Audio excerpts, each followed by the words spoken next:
Solutions. Friends, मैं आपका दोस्त पीके गुरु बोल रहा हूँ। फ्रेंड्स, आज मैं आप लोगों के साथ एक बहुत ही इंपॉर्टेंट टॉपिक के साथ प्रेजेंट हुआ हूँ, जिसका नाम है principle of inheritance and variation.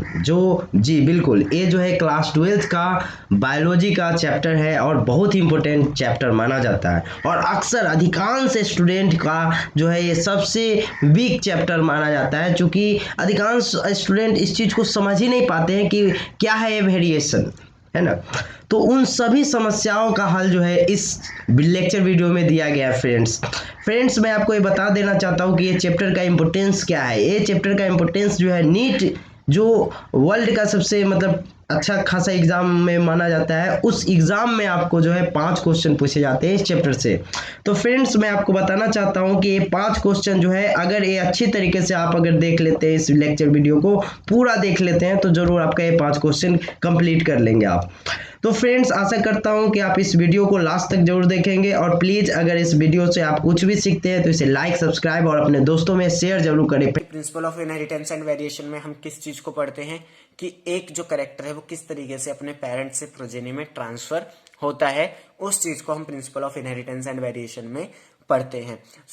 इस इनहेरिटेंस पैटर्न या इस इनहेरिटेंस को सबसे पहले शो करा था जॉर्ज मैंडल ने। ठीक है, उन्होंने जो अपना एक्सपेरिमेंट करा उसके बेसिस पे उन्होंने कुछ लॉज दिए, लेकिन वो लॉज उस टाइम पे पब्लिश नहीं हो पाए। कुछ उसके ड्रॉबैक्स थे, वो आप एनसीईआरटी में पढ़ सकते हैं। ठीक है, बट हम यहाँ पे इंपॉर्टेंट रिवाइज कर रहे हैं तो इंपॉर्टेंट रिवाइज करेंगे। उनके कुछ ड्रॉबैक्स थे, जिसे बाद में 3 साइंटिस्टों ने मिलकर उनके पूरे वर्क को एक्सप्लोर करा और उसे पब्लिश करवाया। जो मेंडल ने मटेरियल यूज करा था अपने एक्सपेरिमेंट के लिए वो था हमारा पिजम सैटिवम। पिजम सैटिवम यानी जो हमारी मटर होती है, इसके क्रोमोसोम होता है 14, मीन्स इसका जो क्रोमोसोम नंबर है वो टोटल 14 है। अब मेंडल ने जो पी प्लांट सिलेक्ट करा था, उसको सिलेक्ट करने का एडवांटेज क्या था, हमें फायदा क्या था। पहला, प्योर वैरायटीज अवेलेबल थी। प्योर वैरायटीज मीन्स वो होमोजाइगस थे, जैसे होमोजाइगस टॉल हो गया, होमोजाइगस ड्वार्फ हो गया। ठीक है। Second, show number of contrasting trades. हमें कई सारे कंट्रास्टिंग ट्रेड्स देखने को मिलते थे, जैसे पोड की शेप हो गई, ठीक है, पोड का साइज हो गया, स्टेम की शेप हो गई, स्टेम का साइज हो गया, कलर हो गया। ठीक है, ये सारी चीजें उसमें हैं। अलाउ कंट्रोल ब्रीडिंग, वो हमें कंट्रोल ब्रीडिंग करने देता है, मीन्स वो प्लांट हमें कंट्रोल ब्रीडिंग करने देते हैं, जिसे हम आर्टिफिशियल हाइब्रिडाइजेशन कहते हैं। फोर्थ है शॉर्ट लाइफ स्पेन। जो पी प्लांट्स होते हैं उनका लाइफ स्पेन छोटा होता है, तो हमें क्या होगा, ज्यादा प्रोजेनी देखने को मिलेंगे एक छोटे इंटरवल में। Large number of seed produce पर प्लांट, एक प्लांट द्वारा जो नंबर ऑफ सीड प्रोड्यूस होती है वो बहुत ज्यादा होती है। अब देखिए, यहां से जो क्वेश्चन बेसिकली बनता है, आपसे सीधा पूछ लेगा कि मेंडल ने किस मटेरियल को यूज करा था, या आपसे पूछेगा कि पी प्लांट को सिलेक्ट करने का हमारा क्या एडवांटेज होता है। अब हम बढ़ते हैं नेक्स्ट। अब देखिए, यहाँ पे एक चीज मैं और बता दूं, एक चीज जो यहाँ पे पूछता है, number of contrasting trades. NCERT में कुछ टेबल में 7 कंट्रास्टिंग ट्रेड्स गए, उन कंट्रास्टिंग ट्रेड्स को आप याद कर लेना, कौन डोमिनेंट है कौन रिसेसिव है, वहां से भी कई बार 1 मार्क्स में क्वेश्चन पूछ लेता है। अब हम आगे बढ़ते हैं, जो है हमारा इनहेरिटेंस ऑफ वन जीन, जिसे हम मेंडल मोनोहाइब्रिड क्रॉस भी कहते हैं। मेंडल मोनोहाइब्रिड क्रॉस में हम क्या चीज देखते हैं कि एक कैरेक्टर का किस तरीके से ट्रांसफर हो रहा है पेरेंट टू प्रोजेनी में। हमने यहाँ पे पेरेंट लिए 2, जिसमें से एक हमारा पेरेंट क्या है, होमोजाइगस टॉल है, एक क्या है, होमोजाइगस ड्वार्फ है। अब देखिए, यहाँ पे इनका गैमेट क्या बनेगा, कैपिटल टी, इसका बनेगा स्मॉल टी। तो जो हमें पहली F1 जनरेशन मिलेगी क्रॉस करने के बाद, ये वो हमें मिलेगी हेट्रोजाइगस टॉल, और इसमें क्या होंगे, सारे ही हेट्रोजाइगस टॉल होंगे। ठीक है। देखिए, ये जो मेथड होता है क्रॉसिंग करने का, इसे हम कहते हैं पुनीट स्क्वायर मेथड। कई बार बच्चे बोलते हैं कि हमने पुनीट स्क्वायर मेथड नहीं पढ़ा, तो पुनीट स्क्वायर मेथड क्या होता है, जो हमें गैमेट मिले उन गैमेट को स्क्वायर के बाहर रख के उनका क्रॉस दिखाना क्या कहलाता है, पुनीट स्क्वायर मेथड। ठीक है, तो ये हमारा क्रॉस हो गया, तो ये हमारा क्या बन गया, ऑल हेट्रोजाइगस टॉल। अब देखिए, जो हमारी स्ट्रक्चर होती है मटर के प्लांट्स की या पिजम सैटिवम की, वो इस तरीके से होती है कि वो ज्यादातर सेल्फिंग करते हैं।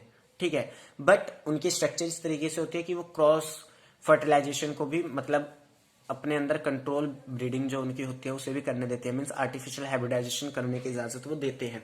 लेकिन अगर हम उनमें कोई छेड़छाड़ ना करें तो वो सिर्फ क्या करेंगे, सेल्फिंग यानी सेल्फ पॉलिनेशन। तो यहाँ पे वो सेल्फ पॉलिनेशन करते हैं। तो एक पेरेंट हमारा हेट्रोजाइगस टॉल है, दूसरा भी हेट्रोजाइगस टॉल है। यहाँ पे गैमेट क्या क्या बनेंगे, कैपिटल टी स्मॉल टी, यहाँ पे भी वही बनेगा। और सेम इसी मेथड से जब आप क्रॉस करेंगे तो F1 जनरेशन में आपको क्या देखने को मिलेगा, एक होमोजाइगस टॉल, 2 हेट्रोजाइगस टॉल और एक होमोजाइगस ड्वार्फ।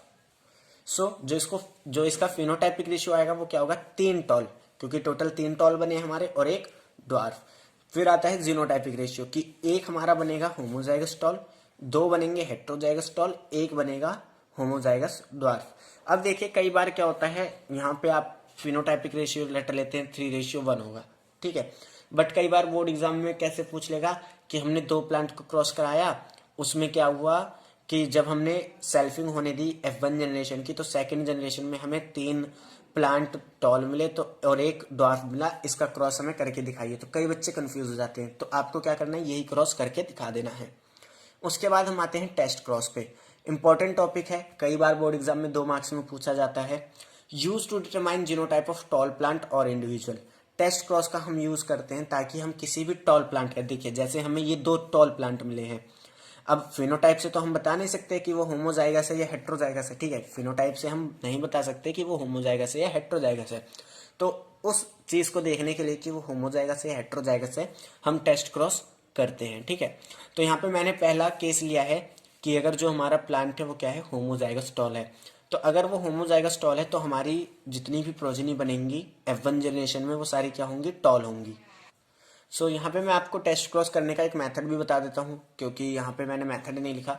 इसमें क्या होता है, जो भी अननोन फिनोटाइप का प्लांट है, जैसे इसे मैंने कंडीशन क्या ली कि होमोजाइगस से, मान लो ये अननोन है, तो हम इसमें टेस्ट क्रॉस में क्या करते हैं, अननोन वाले को क्रॉस कराते हैं रिसेसिव वाले से, ठीक है। रिसेसिव पैन जरूरी नहीं है कि स्मॉल टी हो। अगर वहां पे कलर लिया गया है फ्लावर का, तो यहाँ पे जो रिसेसिव कलर होगा उसका आपको वो लिखना पड़ेगा, ठीक है। तो इसीलिए आप जो कंट्रास्टिंग ट्रेड्स हैं उसे अच्छे से याद करना। तो हमने क्या देखा कि अगर होमोजाइगस टॉल होगा या फिर होमोजाइगस होगा इंडिविजुअल, होमोजाइगस डोमिनेंट होगा, तो हमारी पहली जनरेशन में क्या बनेंगे, ऑल हेट्रोजाइगस डोमिनेंट बनेंगे, ठीक है। If all plant are tall in F1 generation then plant is homozygous tall. अगर F1 प्लांट में सारे ही जनरेशन क्या होंगे, अगर F1 जनरेशन में सारे प्लांट टॉल होंगे तो जो हमारा इंडिविजुअल है वो क्या है, होमोजाइगस टॉल है। उसके बाद केस 2 लेते हैं कि जो अननोन फिनोटाइप वाला इंडिविजुअल है वो हेट्रोजाइगस टॉल है। तो अगर वो हेट्रोजाइगस टॉल होगा तो यहाँ पे हमारे F1 जनरेशन में 50% टॉल बनेंगे, 50% ड्वार्फ बनेंगे, ठीक है। तो if 50% of plant are tall and 50% are dwarf then plant is heterozygous tall. तो प्लांट क्या होगा, हेट्रोजाइगस टॉल होगा। तो यहाँ पे आपको बस एक चीज याद रखनी है कि अगर आपको फिनोटाइपिक रेशियो और जीनोटाइपिक रेशियो सेम बोला है मोनो हाइब्रिड क्रॉस में, तो वो हमारा क्या हो जाएगा, टेस्ट क्रॉस का हमारा एक क्वेश्चन हो जाएगा। या फिर आपसे कहता है कि 50% प्रोजेनी ड्वार्फ देखने को मिली और 50% डोमिनेंट देखने को मिली, तो भी हमारा वो क्या है, टेस्ट क्रॉस का क्वेश्चन है। इसके बाद हम आते हैं लॉ ऑफ डोमिनेंस पे। लॉ ऑफ डोमिनेंस में बताया गया कि जो करेक्टर हैं वो कंट्रोल होते हैं एक छोटे यूनिट से जिसे हम कहते हैं फैक्टर, जो टर्म यूज करी थी मेंडल ने, ठीक है। और जो जीन टर्म है वो यूज करी थी जोनाथन ने, ठीक है। उसके बाद हम आते हैं फैक्टर या फिर जो जीन है, जीन जो टर्म है वो दी थी जॉनसन ने, जोनाथन मेरे मुंह से निकल गया, जॉनसन ने टर्म दी थी जीन, और फैक्टर जो टर्म है वो दी थी मेंडल ने। तो जो फैक्टर और जीन है वो हमेशा पेयर में रहते हैं। In a dissimilar pair of factor one member of pair dominate. अगर पेयर डिसिमिलर है तो उनमें से एक हमारा मेंबर क्या करेगा, डोमिनेट करेगा। जैसे हमारा मान लो कैपिटल टी है, स्मॉल टी है, ठीक है, ये हमारी क्या है, एलिलीज है। तो इसमें ये क्या है, डिसिमिलर है, तो इसमें एक क्या करेगा, डोमिनेट करेगा, जो क्या होगा, कैपिटल टी, ठीक है। इसकी कुछ एक्सेप्शन है जैसे incomplete dominance and codominance. In exception की वजह से इस लॉ को हम यूनिवर्सल लॉ नहीं कहते। उसके बाद हमारा आता है law of segregation. Law of segregation हमें बताता है कि किस तरीके से गैमेट किस तरीके से फैक्टर एक दूसरे से अलग होते हैं। ये हमें बताता है कि गैमेट फॉर्मेशन के दौरान जो फैक्टर्स हैं या फिर जो एल्ली हैं वो एक दूसरे से इस तरीके से सेग्रीगेट करती हैं कि एक गैमेट सिर्फ एक फैक्टर को ही रिसीव करे। उसके बाद हम क्या करते हैं, इनकम्प्लीट डोमिनेंस पढ़ते हैं, जो एक्सेप्शन है लॉ ऑफ डोमिनेंस की। इसमें क्या होता है कि दोनों में से कोई भी एलीली एक दूसरे को डोमिनेट नहीं करती। एग्जाम्पल के लिए आप डॉग फ्लावर या फिर जिसका साइंटिफिक नेम है स्नैपड्रैगन या फिर एंथीरियम, इसे देख सकते हैं। इनका जो फिनोटाइपिक रेशियो आता है वो आता है 1:2:1, और जो जीनोटाइपिक रेशियो आता है वो भी क्या आता है 1:2:1। अब मैं आपको इसका क्रॉस करके दिखा देता हूँ। डॉग फ्लावर में क्या होता है, जो फ्लावर का कलर होता है वो होता है रेड और व्हाइट, अगर वो होमोजाइगस है तो। ठीक है, तो ये हमारा क्या हो गया रेड, और ये हमारा क्या हो गया व्हाइट। अब देखिए इसकी जो एलईडी बनेगी, सॉरी जो गैमेट बनेगा कैपिटल आर होगा, इसका जो बनेगा स्मॉल आर होगा। और जब हम इन दोनों को क्रॉस करते हैं तो जो हमारी F1 जनरेशन बनती है उसमें दोनों का क्या बनता है intermediate, capital R small R, यानी ये हेट्रोजाइगस बन गया। बट यहाँ पे जो कलर होता है फ्लावर का वो होता है पिंक। ना हमें रेड देखने को मिलता है ना हमें व्हाइट देखने को मिलता है, मीन्स दोनों में से कोई डोमिनेट नहीं कर रहा, बट हमें क्या कलर देखने को मिलता है पिंक, यानी ये एक इंटरमीडिएट होता है इन दोनों का। और जब हम इसकी सेल्फिंग कराते हैं तो हमें वापस से हमारे रेड कलर के फ्लावर, हमारे पिंक कलर के फ्लावर, ठीक है, और हमारे व्हाइट कलर के फ्लावर हमें देखने को मिल जाते हैं। तो देखिए यहाँ पे क्या होता है F2 जनरेशन में जो भी हमारे पेरेंटल कैरेक्टर थे वो हमें देखने को मिल जाते हैं। सो इस वजह से इनकम्प्लीट डोमिनेंस को हम ब्लेंडिंग नहीं कहते हैं। ठीक है, कई बार पूछता है कि इनकम्प्लीट डोमिनेंस ब्लेंडिंग नहीं है क्यों, तो यही रीजन है कि F2 जनरेशन में हमें हमारे पेरेंटल कैरेक्टर देखने को मिल जाते हैं, इसलिए हम इसे ब्लेंडिंग नहीं कहते हैं। इसके बाद हमारा आता है कोडोमिनेंस। कोडोमिनेंस में क्या होता है, जो F1 जनरेशन होती है वो दोनों ही पेरेंट के कैरेक्टर को रिसेंबल करती है, जैसे एबीओ ब्लड ग्रुप होता है ह्यूमन में। ठीक है, इसमें क्या होता है जो आई जीन होती है हमारी वो हमारे एबीओ ब्लड ग्रुप को क्या करती है, कंट्रोल करती है। आई जीन की 3 एलीली होती हैं, आई ए, आई बी, स्मॉल आई। तो इसीलिए जो हमारा आई जीन है या जो एबीओ ब्लड ग्रुप है हमारा, ये एक एग्जाम्पल माना जाता है मल्टीपल एलिलिज्म का। मल्टीपल एलिलिज्म क्या होता है, एक जीन की 2 से ज्यादा जब एलिली होती हैं तो उस कंडीशन को हम कहते हैं मल्टीपल एलिलिज्म। तो एबीओ ब्लड ग्रुप हमारा क्या है, मल्टीपल एलिलिज्म शो करता है। क्यों, क्योंकि इसमें आई जीन की 2 से ज्यादा एलिली है। अब देखिए यहाँ पे क्या होता है, जो आई ए है और जो आई बी है वो डोमिनेंट होता है स्मॉल आई पे। ठीक है, सो जब आई ए और स्मॉल आई के साथ प्रेजेंट होता है तो ए ब्लड ग्रुप बनता है, जब आई बी स्मॉल आई के साथ प्रेजेंट होता है तो ब्लड ग्रुप बनता है। अब देखिए ए ब्लड ग्रुप बनता है मीन्स आरबीसी की सरफेस पे जो एंटीजन होता है वो होता है एंटीजन ए। जब ब्लड ग्रुप बी बनता है तो आरबीसी की सरफेस पे जो एंटीजन होता है मीन्स वो प्रोटीन जो हमारे क्या करेगा, पैथोजन से फाइट करेगा, वो होता है एंटीजन बी। और जब दोनों सिमिलर एक साथ प्रेजेंट होते हैं means I A I B एक साथ होते हैं तो वहां पे जो हमारा ब्लड ग्रुप होता है वो होता है ए बी। मीन्स इस कंडीशन में क्या होता है, दोनों ही अपने आप को शो करते हैं। तो ये चीज क्या है, कोडोमिनेंस, अपने आप को शो करना यानी अपनी डोमिनेंस दिखाना, ये चीज क्या है, कोडोमिनेंस। तो यहाँ पे जो आरबीसी की सरफेस होती है उस पे एंटीजन ए और एंटीजन बी दोनों तरीके के एंटीजन देखे जाते हैं। और जब हमारा स्मॉल आई होता है तो हमारा ओ ब्लड ग्रुप होता है। ओ ब्लड ग्रुप में क्या होता है, हमारा कोई भी एंटीजन आरबीसी की सरफेस पे मौजूद नहीं रहता। ठीक है, सो एबीओ ब्लड ग्रुप 2 एग्जाम्पल पेश करता है, कौन कौन से, कोडोमिनेंस और मल्टीपल एलिलिज्म। और साथ ही एक चीज और शो करता है, वो क्या है, डोमिनेंस, क्योंकि आई ए जो है स्मॉल आई पे डोमिनेट रहता है, आई बी स्मॉल आई पे डोमिनेट रहता है, तो ये डोमिनेंस भी शो करता है। ठीक है, उसके बाद हम आते हैं प्लियोट्रॉपी पे। प्लियोट्रॉपी क्या होती है, प्लियोट्रॉपी होती है जब एक जीन एक से ज्यादा कैरेक्टर को कंट्रोल करता है या फिर उन पे अपना असर डालता है, तो ऐसे कंडीशन को हम क्या कहते हैं, प्लियोट्रॉपी। और वो जीन जो ये कंडीशन शो करेगा उसे हम कहते हैं प्लियोट्रॉपिक जीन। एग्जाम्पल के लिए फिनाइल कीटोनीरिया। सो फिनाइल कीटोनीरिया को अभी हम डिस्कस नहीं कर रहे, इसे हम जब मेंडेलियन डिसऑर्डर पढ़ेंगे तब डिस्कस करेंगे। अब हम बढ़ते हैं नेक्स्ट टॉपिक पे, जो है इनहेरिटेंस ऑफ 2 जीन, या फिर इसे हम मेंडल्स डायहाइब्रिड क्रॉस भी कह सकते हैं। इसमें हम क्या करते हैं, ऐसे प्लांट्स का क्रॉस कराते हैं जो 2 हेरिटेबल कैरेक्टर में एक दूसरे से अलग होती हैं। सो इसमें देखिए इनहेरिटेंस ऑफ 2 जीन के क्रॉस को हम एनसीईआरटी में देखते हैं, क्योंकि एनसीईआरटी में बहुत अच्छे तरीके से दिखाया गया है। सो यहाँ पे क्या है, जो हम पहले जनरेशन में सीड लेते हैं वो कैसी होती है, राउंड और येलो, और सेकंड क्या होती है, रिंकल्ड ग्रीन। रिंकल्ड ग्रीन हमारा क्या है, रिसेसिव है, राउंड येलो हमारा क्या है, डोमिनेंट है। तो यहाँ पे देखिए जो गैमेट बनेंगे वो क्या होगा, इसका कैपिटल आर, इसका कैपिटल वाई। ठीक है, तो ये capital R capital Y gamete बन गए। सेम इस केस में भी होगा, स्मॉल आर स्मॉल वाई, तो ये हमारा गैमेट बनेगा। अब हमने क्या करा, इन दोनों को क्रॉस कराया तो हमारा क्या बना, capital R capital Y small Y. तो ये हमारी क्या हो गई, F1 जनरेशन हो गई। ठीक है, और इसका कलर कैसा हो जाएगा, राउंड येलो, क्योंकि कैपिटल आर और कैपिटल वाई डोमिनेंट थे, तो इसलिए ये क्या हो गया, राउंड येलो। अब हमने क्या करा, इसमें सेल्फिंग होने दी। जब हमने सेल्फिंग होने दी तो अब देखिए, मैंने आपको बताया था कि अगर आपको पता करना है कि कितने गैमेट बनेंगे एक, जब हमें एलिलीज दी है, तो आप क्या करेंगे, क्या फॉर्मूला लगाएंगे, 2 की पावर n, जहाँ पे n क्या होगा, नंबर ऑफ हेट्रोजाइगस। तो यहाँ पे 2 हेट्रोजाइगस है तो 2 की पावर 2, तो यहाँ पे हमारे 4 गैमेट बनेंगे। कौन कौन से, एक तो हमारा हो जाएगा कैपिटल आर कैपिटल वाई, एक हमारा हो जाएगा स्मॉल आर स्मॉल वाई, एक हमारा हो जाएगा स्मॉल आर कैपिटल वाई, और एक हमारा होगा capital R small Y. Same यहाँ पे भी बनेंगे।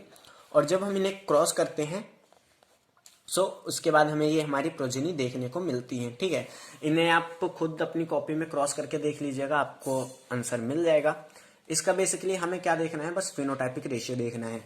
यहाँ पे जो फिनोटाइपिक रेशियो आया वो आया है 9:3:3:1, यानी 9 सीड हमारी बनेंगी राउंड येलो, 3 सीड बनेंगी राउंड ग्रीन, 3 सीड बनेंगी रिंकल्ड येलो, और 1 सीड बनेगी रिंकल्ड ग्रीन, मीन्स रिसेसिव जो हमारी थी। ठीक है, आपको डायहाइब्रिड क्रॉस में बस यही याद रखना है।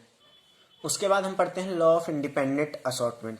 ये हमें बताता है कि जब भी कोई 2 जीन की एलिलीज इकट्ठे मौजूद हैं, 2 जीन की, अभी जैसे हमने बात करा था कि कौन कौन सी round yellow, capital R small R, जैसे देखिए capital R small R, capital Y small Y, क्या है, 2 जीन की ये अलग अलग एलिली मौजूद हैं। तो ये बताता है कि जब 2 जीन की अलग अलग एलिली हमारे पास मौजूद हैं तो गैमेट फॉर्मेशन के दौरान ये एक दूसरे से इंडिपेंडेंटली सेग्रीगेट करेगी। इंडिपेंडेंट सेग्रीगेट करने का मतलब क्या होता है कि मोनोहाइब्रिड क्रॉस में देखा था कि हमने, अगर मान लो ये है तो हमारा क्या होगा, एक गैमेट में कैपिटल आर जाएगा, एक में कैपिटल स्मॉल आर जाएगा। ठीक है, बट डायहाइब्रिड क्रॉस है यहाँ पे, तो इसमें हमारा बताया जाता है इंडिपेंडेंटली का यहाँ मतलब होता है कि अगर हमारा राउंड से कैपिटल आर आ रहा है तो जरूरी नहीं है कि येलो से भी हमारा कैपिटल वाई ही आएगा। यहाँ पे हमारा मतलब येलो से हमारा स्मॉल वाई भी आ सकता है। ठीक है, तो ये चीज हमें लॉ ऑफ इंडिपेंडेंट असॉर्टमेंट बताता है। Alleles of 2 pair of traits separate independently of each other during gamete formation and get randomly rearranged in offspring at the time of fertilization, producing both parental and new combination। और इसी law of independent assortment की वजह से ये क्या करता है, fertilisation के बाद पेरेंटल कॉम्बिनेशन भी बनाता है और न्यू रिकॉम्बिनेशन भी बनाता है। उसके बाद हम आते हैं क्रोमोसोमल थ्योरी ऑफ इनहेरिटेंस। बहुत इंपॉर्टेंट टॉपिक है। ये जो थ्योरी थी ये दी थी सटन एंड बोवरी ने। ठीक है, और इसे एक्सपेरिमेंटली प्रूव करा था टीएच मॉर्गन ने। अब आपसे पूछा जाता है बोर्ड एग्जाम में कई बार कि जो जीन है और जो क्रोमोसोम है उनमें क्या पैरेललिज्म देखा जाता है या उनमें कौन सी सिमिलैरिटीज देखी जाती है। पहला, दोनों पेयर में देखे जाते हैं। सेकंड, सेग्रीगेट करते हैं गैमेट फॉर्मेशन के टाइम पे, दोनों ही, क्रोमोसोम भी जीन भी। उसके बाद फ्यूजन ऑफ गैमेट रीच्ड और diploid chromosome number and allelic pair in offspring. जब इनका फर्टिलाइजेशन होता है या जब इनका फ्यूजन होता है तो हमारी एलिलीज भी पेयर में आ जाती हैं, क्रोमोसोम भी पेयर में आ जाते हैं। Both follow law of segregation and independent assortment. दोनों के दोनों law of segregation and law of independent assortment को फॉलो करते हैं। अब देखिए, हमने बात करी थी कि टीएच मॉर्गन ने क्या करा, क्रोमोसोमल थ्योरी को एक्सपेरिमेंटली प्रूव करा था। तो उन्होंने एक्सपेरिमेंटली प्रूव करने के लिए जिस ऑर्गेनिज्म का यूज करा था उसका नाम था ड्रोसोफिला मेलानोगैस्टर। ये साइंटिफिक नाम है, नॉर्मल नाम उसका क्या है, फ्रूट फ्लाई। कई बार क्या होता है, आपसे पूछ लेता है give the scientific name of organism used by T H Morgan for their experiment. तो उसमें आप क्या लिखेंगे, ड्रोसोफिला मेलानोगैस्टर। अगर आप वहां पे फ्रूट फ्लाई लिखेंगे तो वहां पे आपका गलत आंसर मान लिया जाएगा। अब देखिए, कई बार क्वेश्चन पूछता है कि टीएच मॉर्गन ने ड्रोसोफिला को यूज करा था तो उसकी क्या एडवांटेज मिली हमें या उसे सिलेक्ट करने के पीछे क्या रीजन था। पहला, उसे हम लैब में इजिली सिंथेटिक मीडियम पे उगा सकते थे जिससे हमारा खर्चा कम आएगा। सेकंड, जो ड्रोसोफिला है वो 2 हफ्ते के अंदर ही अपनी लाइफ साइकिल कंप्लीट कर लेती है, मीन्स 2 हफ्ते के अंदर हमें रिजल्ट देखने को मिल जाएंगे। Single meeting produce large progeny. एक सिंगल मीटिंग में ही हमें काफी ज्यादा प्रोजेनी देखने को मिलती है। Male and female are easily distinguishable. Male and female को हम आसानी से पहचान सकते हैं कि कौन सी मेल है कौन सी फीमेल है। Has many type of heredity variation. और उनमें जो वेरिएशन है वो कई तरीके की होती हैं या बहुत ज्यादा होती हैं जिसे हम इजिली देख सकते हैं। इसके बाद हम आते हैं लिंकेज एंड रिकॉम्बिनेशन पे। देखिए, जिस पेज में मैंने ये टॉपिक लिखे थे वो पेज ही नहीं मिल रहे मुझे, तो मैं यहाँ पे आपको एनसीईआरटी से ही समझा दे रहा हूँ। तो मॉर्गन देखिए, जब अपना ड्रोसोफिला पे एक्सपेरिमेंट कर रहे थे क्रोमोसोमल थ्योरी ऑफ इनहेरिटेंस को प्रूव करने के लिए, तो उन्होंने देखा कि कई बार जो F2 का रेशियो है वो डेविएट हो रहा है, मीन्स चेंज हो रहा है, जो मेंडल ने 9:3:3 का रेशियो दिया था उससे। तो यहाँ से इन्होंने क्या कंक्लूजन निकाला कि जब दो जीन एक डाइहाइब्रिड क्रॉस में एक सेम क्रोमोसोम पे सिचुएटेड होते हैं, मीन्स प्रेजेंट रहते हैं, तो जो प्रपोर्शन होता है पेरेंट जीन कॉम्बिनेशन का, मीन्स जो पेरेंट जीन कॉम्बिनेशन है वो बहुत ज्यादा होता है नॉन पेरेंटल टाइप से। और इस चीज को इन्होंने कहा लिंकेज, मीन्स अगर एक ही क्रोमोसोम पे दो जीन प्रेजेंट है तो वो हमारा क्या है, लिंकेज। उसके बाद इन्होंने हमें टाइटली लिंक्ड जीन और लूजली लिंक्ड जीन के बारे में बताया। इन्होंने देखिए क्या देखा, when genes are grouped on same chromosome some gene are very tightly linked, means जब दो जीन एक सेम क्रोमोसोम पे मौजूद रहते हैं तो वो टाइटली लिंक्ड होते हैं। इस कंडीशन में क्या होता है, हमें जो पेरेंटल टाइप कॉम्बिनेशन को देखने को मिलता है वो बहुत ज्यादा होता है, और जो रिकॉम्बिनेशन टाइप होता है वो होता है 1.3%। ठीक है, तो 1.3% रिकॉम्बिनेशन मीन्स नए कैरेक्टर कब देखने को मिलेंगे, जब जीन टाइटली लिंक्ड होगा, और लूजली लिंक्ड होगा तो हमारा रिकॉम्बिनेशन का परसेंटेज क्या होगा, 37.2। ठीक है, सो यहाँ पे देखिए क्या है, ये आपका टाइटली लिंक्ड, जो हमारे टाइटली लिंक्ड जीन होते हैं उनका एक एग्जांपल दिया गया है, yellow white.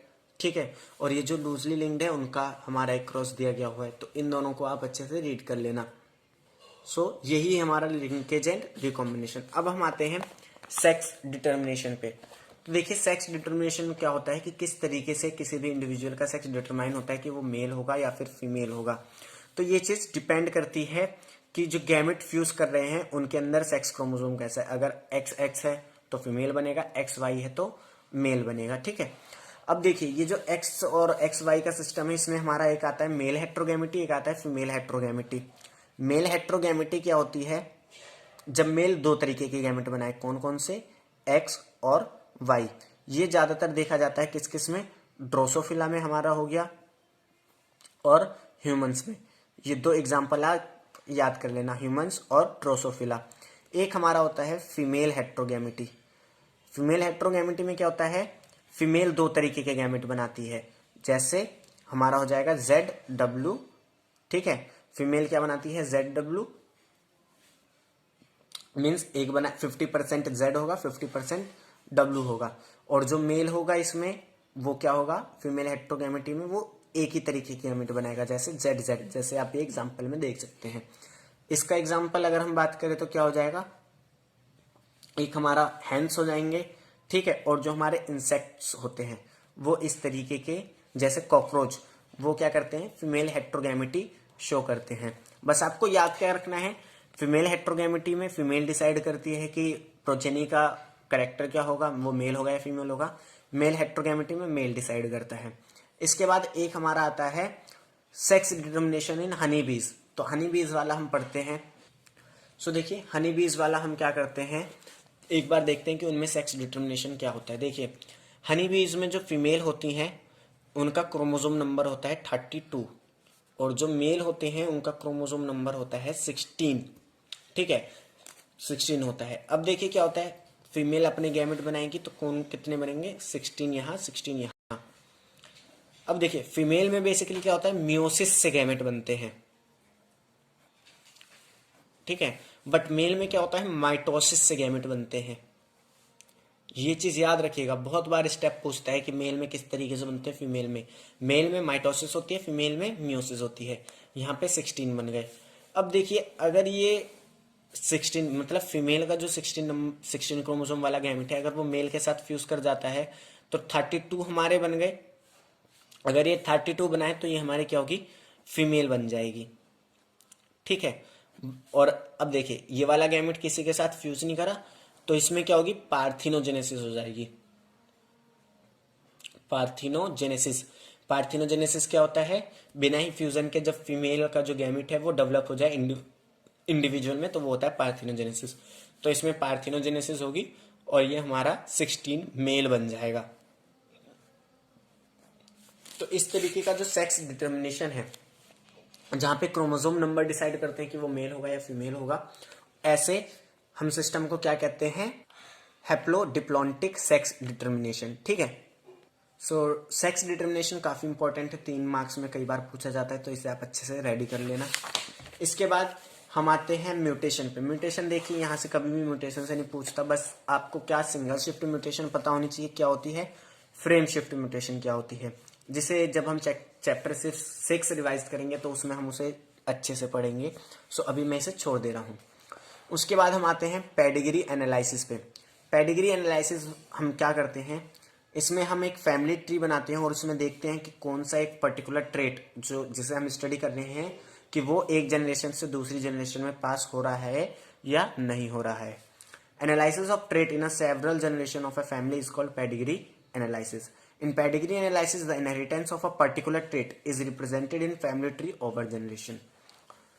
Utilized to trace the inheritance of a specific trait, abnormality or disease. Pedigree analysis का ज़्यादातर हम यूज़ करते हैं किसी भी जनरेशन में या किसी भी फैमिलीज की जनरेशन में डिजीज या फिर एबनॉर्मलिटी को ट्रेस करने के लिए। इसके बाद हम पढ़ते हैं हीमोफीलिया, जो हमारा क्या है, मेंडेलियन डिसऑर्डर है।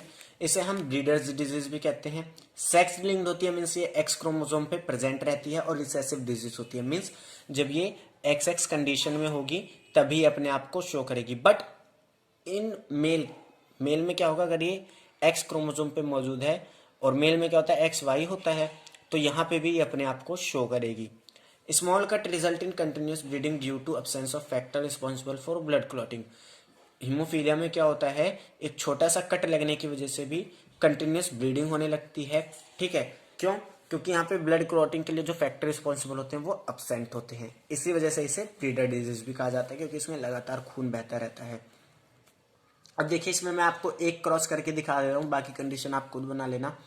कि अगर फीमेल कैरियर है, तो अगर वो कैरियर है तो उसके एक ही क्रोमोसोम पे हीमोफीलिया का जीन मौजूद होगा, तो XXH। नॉर्मल मैन है यानी XY। जब हम इन्हें क्रॉस करेंगे तो देखिए XX X बन जाएगा हमारा, ठीक है, एक हमारा बन जाएगा X और XH, एक हमारा बनेगा X और Y, एक बनेगा XHY। अब यहाँ पे देखिए, ये क्या है, नॉर्मल गर्ल है, ये क्या है, नॉर्मल बॉय है। उसके बाद ये हमारी क्या है, कैरियर गर्ल है, ठीक है, कैरियर, और ये हमारी क्या है, अफेक्टेड बॉय है। तो अगर आपसे क्वेश्चन पूछता है कि एक कैरियर फीमेल, या आपसे सीधा क्वेश्चन पूछ ले, 2 नॉर्मल कपल क्या हुआ, उनकी मैरिज हुई, बट उनकी जो पहली प्रोजेनी हुई उसे हीमोफीलिया था, तो आप एक क्रॉस करके दिखाइए, तो आप ये क्रॉस कर देंगे। या आपसे पूछ लेता है, एक कैरियर फीमेल ने शादी करी एक नॉर्मल मैन से, तो क्या पॉसिबिलिटीज है कि उनका जो फर्स्ट मेल चाइल्ड होगा, यहाँ पे एक चीज नोट करिएगा, मेल चाइल्ड होगा वो अफेक्टेड होगा। तो मेल चाइल्ड अफेक्टेड होने की पॉसिबिलिटी क्या होती है, 50%, क्योंकि 2 बॉय बनते हैं, उसमें से 50% नॉर्मल हो सकते हैं, 50% अफेक्टेड हो सकता है, तो ये चांस हो जाएगा 50%। बट अगर आपसे बोलता है कि जो पहली प्रोजेनी है वो अफेक्टेड होगी, तो ये चांस घट के क्या हो जाएगा, 25%। ठीक है, उसके बाद possibility of a female becoming a haemophilic is rare, however such female die before birth. जो पॉसिबिलिटी होती है कि एक फीमेल जो है वो हीमोफिलिक हो, वो बहुत कम देखी जाती है, क्योंकि ऐसे कंडीशन के लिए क्या होना पड़ेगा, ऐसे कंडीशन के लिए क्या होना चाहिए, कैरियर वुमन होनी चाहिए और मैन हीमोफिलिक होना चाहिए। बट जो हीमोफिलिक मैन होते हैं या जिसे भी हीमोफीलिया होता है, वो अपनी मैच्योरिटी से पहले ही मर जाता है। ठीक है, सो ये चीज बहुत कम देखी जाती है। सो इसी वजह से फीमेल में भी ये डिजीज क्या होती है, रेयरली देखी जाती है। उसी के बाद अगर हम बात करें कि हम एक कैरियर वुमन को क्रॉस करवाते हैं हीमोफिलिक मैन से, तो यहाँ पे एक हमारी हीमोफिलिक गर्ल बनेगी जो अपने बर्थ या फर्टाइल स्टेज में ही मर जाएगी, एक कैरियर गर्ल बनेगी, एक हीमोफिलिक बॉय बनेगा, एक नॉर्मल बॉय बनेगा। उसके बाद हमारा आता है कलर ब्लाइंडनेस। कलर ब्लाइंडनेस में क्या होता है कि जो इंडिविजुअल होता है वो रेड और ग्रीन कलर में डिफरेंस नहीं कर पाता है। ये भी एक सेक्स लिंक्ड डिजीज है, जो एक्स क्रोमोसोम पे जिसका जीन प्रेजेंट रहता है। Person fail to distinguish between red and green colour, जो मैंने आपको बता दिया। More common in male, male में ज्यादातर देखी जाती है और फीमेल में बहुत कम देखी जाती है। इसमें कैरियर वुमेन होगी XXC और नॉर्मल मैन हो गया, ठीक है, XY। इन्हें क्रॉस करेंगे तो हमारा क्या बनेगा, XX। उसके बाद X और Y, एक बनेगा XCY और एक बनेगा XXC। तो यहाँ पे ये हमारी क्या है, नॉर्मल है, ये भी नॉर्मल है। ये अफेक्टेड इंडिविजुअल है यानी अफेक्टेड बॉय है, और ये क्या है, कैरियर गर्ल है। ठीक है। उसके बाद सेकंड कंडीशन लेते हैं कि वुमन नॉर्मल है बट मैन जो है कलर ब्लाइंड है, तो उसके नॉर्मल वुमन के क्या बनेगा, एक्स क्रोमोसोम, कलर ब्लाइंड का क्या बनेगा, XC और XY। तो इसमें 2 कैरियर फीमेल देखने को मिलेंगी, 2 नॉर्मल बॉय देखने को मिलेंगे। इसके बाद हम आते हैं सिक्कल सेल अनीमिया पे। Autosome linked recessive trait, autosome means ये सेक्स क्रोमोसोम पे नहीं होता, ये किसी भी क्रोमोसोम पे हो सकता है। Control pair of allele HBA and HBS, इसे जो हमारी सिक्कल सेल अनीमिया इसे 2 एलीली कंट्रोल करती हैं, HBA और HBS। यहाँ पे अगर HBS होमोजाइगस कंडीशन में होती है तो ये सिक्कल सेल अनीमिया शो करती है, अदरवाइज ये डिजीज नहीं देखी जाती। Cause by substitution of glutamic acid by valine, इसमें क्या होता है, जो हमारी बीटा ग्लोबिन चेन होती है हीमोग्लोबिन की, उसकी 6th पोजीशन पे ग्लूटामिक एसिड की जगह वेलिनिन आ जाता है, और ये चीज होती है म्यूटेशन की वजह से। इसमें क्या होता है, जो हमारा जेनेटिक कोडोन होता है उसमें म्यूटेशन की वजह से वो GAG से कन्वर्ट हो जाता है GUG में, जिसकी वजह से ग्लूटामिक एसिड की जगह वेलिनिन का फॉर्मेशन हो जाता है। इसमें क्या होता है, RBC की शेप जो है वो चेंज हो जाती है बाइकैनकेफ से, यानी पेड़े वाली शेप से सिक्कल शेप में, मीन्स हंसिया वाली शेप में। Affected individual generally die before maturity, और जिन इंडिविजुअल्स को ये डिजीज होती है यानी सिक्कल सेल अनीमिया होता है वो अपनी मैच्योरिटी से पहले ही मर जाते हैं। उसके बाद हम बात करते हैं फिनाइल कीटोनीरिया की। ऑटोजोमल रिसेसिव ट्रेट, ये भी ऑटोजोमल है, मीन्स सेक्स क्रोमोसोम पे डिपेंड नहीं रहती है। Affected individual lake enzyme phenyl alanine hydroxylase, इसमें जो इंडिविजुअल जिसे फिनाइल कीटोनीरिया हुआ है उसके अंदर एक एंजाइम की कमी रहती है जिसका नाम होता है फिनाइल एलेनिन हाइड्रोक्सिलेज, जो क्या करता है, फिनाइल एलेनिन को कन्वर्ट करता है ट्रायोसिन में। अब देखिए, अगर एंजाइम हमारा क्या है, एब्सेंट है, तो कन्वर्जन भी नहीं होगा। कन्वर्जन नहीं होने की वजह से क्या होता है, फिनाइल एलेनिन इकट्ठा होने लगता है और कन्वर्ट हो जाता है फिनाइल पायरुविक एसिड में, और यही फिनाइल पायरुविक एसिड क्या होता है, दिमाग पे असर डालता है, जिसकी वजह से हमारी जो मेंटल रिटार्डेशन है या जो दिमाग का डेवलपमेंट है वो रुक जाता है, और हमें कई सारी चीजें देखने को मिलती है, जैसे इसमें स्किन जो पिगमेंट होते हैं उनका लॉस होने लगता है, हेयर लॉस होने लगता है, या सर पे बाल बहुत कम रहते हैं, मुंह पे बाल बहुत कम रहते हैं, ये सब डिजीज इसमें देखी जा सकती हैं। सो जैसे हमने पढ़ा था फिनाइल कीटोनीरिया एक एग्जांपल है किसका, प्लियोट्रोपी का। क्यों, क्योंकि यहाँ पे देखिए ये क्या चीज किन चीजों पे इफेक्ट डाल रहा है, एक तो स्किन पिगमेंट्स पे और हेयर नंबर्स पे, ठीक है, क्योंकि अगर फिनाइल कीटोनीरिया है तो हेयर का रिडक्शन है, मीन्स नंबर लेस हो रहा है, तो वो करेक्टर भी कम हो रहा है। उसके बाद हम बात करते हैं थैलीसीमिया की, जो हमारी आखिरी मेंडेलियन डिजीज है। Autosomal recessive blood disease, autosomal होती है मीन्स ऑटोजोम्स पे प्रेजेंट रहती है और ब्लड से रिलेटेड डिजीज है।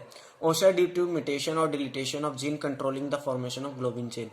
अब थैलीसीमिया देखा जाता है या तो जीन में म्यूटेशन आ जाती है या वो जीन डिलीट हो जाता है, जो क्या करता है, जो हमारी ग्लोबिन चेन होती है यानी हीमोग्लोबिन की जो चेन होती है उन्हें का फॉर्मेशन करता है। Imbalance synthesize of globin chain of haemoglobin cause anaemia. अब देखिए, ग्लोबिन चेन का अगर सही से सिंथेसाइज नहीं होगा तो हमें अनीमिया देखने को मिल सकता है, यानी खून की कमी देखने को मिल सकती है। अब जो थैलीसीमिया है वो 3 तरीके का होता है, अल्फा, बीटा, डेल्टा। अल्फा में क्या होता है, अल्फा चेन नहीं बनती, बीटा में बीटा नहीं बनती, डेल्टा में क्या होता है, इसमें एलीली का बेसिकली आ जाता है वर्क की, एलीली ही इसमें काम नहीं कर रही होती।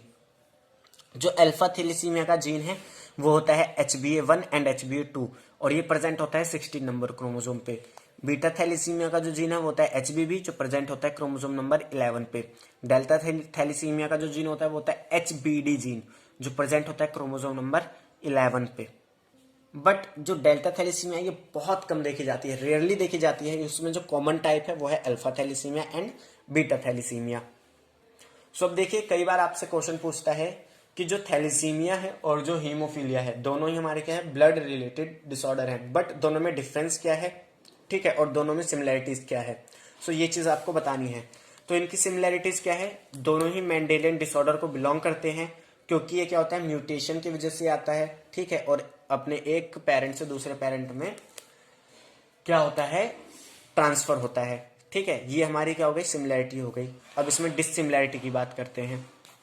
थैलीसीमिया में क्या होता है कि हमारा बीटा ग्लोबिन चेन, जो ग्लोबिन चेन होती है, हीमोग्लोबिन चेन होती है, उनका सही से सिंथेसाइज नहीं होता। बट हीमोफीलिया में क्या होता है, हमारा ग्लोबिन चेन्स का तो सही से सिंथेसाइज होता है, बट वहां पे जो ब्लड क्लॉटिंग के फैक्टर हैं वो अब्सेंट रहते हैं, ठीक है। तो ये हमारा डिफरेंस हो गया।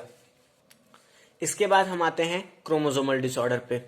सबसे पहले इसमें हम देखते हैं एनिप्लॉइडी क्या होती है। Failure of segregation of chromatid during cell division cycle result in gain और लॉस ऑफ क्रोमोसोम। जब क्या होता है सेग्रीगेशन के टाइम पे क्रोमेटिड सही से सेग्रीगेट यानी अलग अलग नहीं हो पाते हैं, तो क्या होता है उसकी वजह से, मीन्स सेग्रीगेशन में फेलियर होने की वजह से क्या होता है कि जो क्रोमोसोम है या तो उनका गेन हो जाता है या लॉस हो जाता है। मीन्स मान लीजिए जैसे 46 होते हैं तो डिवाइड होके 23 क्रोमोसोम हमारे क्या डिवाइड होंगे 2 गैमेट में। बट अगर मान लीजिए किसी क्रोमेटिड में सेग्रीगेशन नहीं हो पाया तो एक में तो 24 हो जाएंगे, एक में 22 हो जाएंगे। तो यहाँ पे गेन हो गया, यहाँ पे लॉस हो गया। यही चीज होती है एनिप्लॉइडी में, ठीक है। उसके बाद होता है पॉलीप्लॉइडी। पॉलीप्लॉइडी में क्या होता है साइटोकाइनेसिस नहीं हो रही होती। साइटोकाइनेसिस मीन साइटोप्लाज्म का डिवीजन नहीं हो पाता सेल साइकिल के बाद, जिसकी वजह से क्या होता है कि एक क्रोमोसोम के पूरे सेट में, जैसे 46 अगर क्रोमोसोम है तो 46 प्लस 23 हो जाएगा, ठीक है। पूरा एक सेट बढ़ जाता है। बट ये चीज ज्यादातर देखी जाती है प्लांट्स में। सो एनिप्लॉइडी से रिलेटेड हम कुछ डिसऑर्डर देखते हैं, ठीक है। जैसे हमारा डाउन सिंड्रोम, इसमें क्या होता है 21 नंबर क्रोमोसोम पे एक क्रोमोसोम एक्स्ट्रा आ जाता है। मीन्स दो तो रहते ही हमारे, ठीक है, 2 पेयर क्योंकि हमेशा क्रोमोसोम में देखे जाते हैं। बट इसमें क्या होता है एक एक्स्ट्रा आ जाता है, मीन्स 3 क्रोमोसोम हो जाते हैं। तो ये हमारी क्या होती है ट्रायोसोमी हो जाती है 21 क्रोमोसोम पे। इसे सबसे पहले डिस्क्राइब करा था लैंगडन डाउन ने और उन्हीं के नाम पे इस डिजीज को दिया गया है। Short saturated with small round hand, फ्रोट tongue and partially open mouth. Symptoms दिए हैं कि मुंह आधा खुला रहेगा, ठीक है, गोल गोल और छोटा सा सर रहेगा। फ्रोट टंग मीन्स जो जीभ होगी उस पे दाने दाने से रहेंगे। Physical psychomotor and mental development is retarded. यहाँ पे फिजिकल ग्रोथ सही से नहीं हो पाती, दिमाग सही से डेवलप नहीं हो पाता, ठीक है। उसके बाद हमारा आता है क्लाइनफेल्टर सिंड्रोम। क्लाइनफेल्टर सिंड्रोम में क्या होता है cause due to presence of additional copy of X chromosome. इसमें क्या होता है एक एडिशनल एक्स क्रोमोसोम की कॉपी देखने को मिल जाती है। जैसे इसमें कैरियोटाइप क्या हो जाता है 47 यानी XXY। जैसे हमारा क्या होता है normal 44 autosome plus XY chromosome, तो ये क्या हो गया हमारा 46 हो गया। बट क्लाइनफेल्टर में क्या हो जाता है XY, ये XXY हो जाता है, तो यहाँ पे 47 क्रोमोसोम हो जाते हैं। फेमिनाइन डेवलपमेंट मीन्स यहाँ पे फीमेल की तरह डेवलपमेंट होने लगती है, जैसे गायनोकोमेस्टिया यानी breast development. Individual are sterile, और ऐसे जो इंडिविजुअल होते हैं वो स्टाइल होते हैं। उसके बाद हमारा आता है Turner syndrome, cause due to absence of X chromosome. ये देखा जाता है क्योंकि यहाँ पे एक्स क्रोमोसोम अब्सेंट रहता है। Female are sterile as ovary are rudimentary. Female sterile होती हैं क्योंकि जो ओवरीज हैं वो सही से डेवलपमेंट नहीं कर पाती, और अगर ओवरीज सही से डेवलपमेंट नहीं कर पाती तो उनके अंदर जो सेकेंडरी सेक्स कैरेक्टर है वो भी अच्छे से शो नहीं होता, क्योंकि ओवरी हमारे इसेंशियल हार्मोन बनाती है इस चीज के लिए। सो आज की वीडियो में इतना ही। आई होप कि हमने सारे टॉपिक्स इस चैप्टर के कम्प्लीटली रिवाइज कर लिए हैं, और अगर आपको अभी भी कोई डाउट है तो आप मुझे बता सकते हैं, मैं कोशिश करूंगा उसे दूर करने की। और जो हम इसका पैटर्न चला रहे थे इंपॉर्टेंट क्वेश्चन का, उसे भी हम आगे कंटिन्यू करते रहेंगे। और नेक्स्ट वीडियो जो है वो हो सकती है मैं केमिस्ट्री के इंपॉर्टेंट टॉपिक्स बताऊं, तो उसके लिए आपको चैनल को सब्सक्राइब करना इंपॉर्टेंट है। और अगर आप हमारे चैनल पर नए हैं तो प्लीज़ जरूर से जरूर, अगर आपको ये वीडियो अच्छी लगे तो प्लीज़ जरूर से जरूर सब्सक्राइब करना। तो मिलते हैं नेक्स्ट वीडियो में, तब तक के लिए थैंक्स फॉर वॉचिंग।